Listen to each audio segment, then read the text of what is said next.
اور میں ساتھ ساتھ یہ دعوت بھی دوں گا جتنے بھی صاحب جائیداد والے ہیں وہ ضرور ان طلباء کرام سے تعاون کریں. ایک کار خیر کا پروگرام سالانہ ادھر ہوتا رہتا ہے تو اللہ پاک اجر بھی دے گا، ثواب بھی دے گا.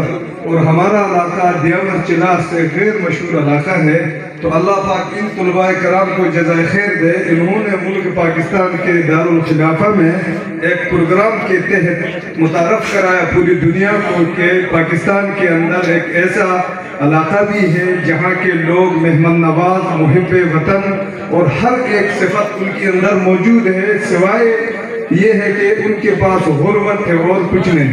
باقی محب وطن ہیں اور مہمان نواز ہیں اور مذہب پسند لوگ ہیں.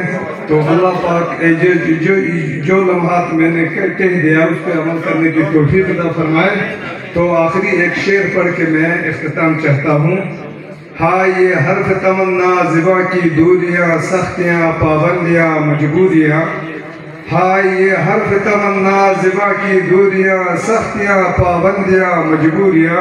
یاد ایام بلائے تو بلائے کس طرح، دل فرنگی سے لگائے تو لگائے کس طرح. وآخر دعوانا الحمدللہ رب العالمین.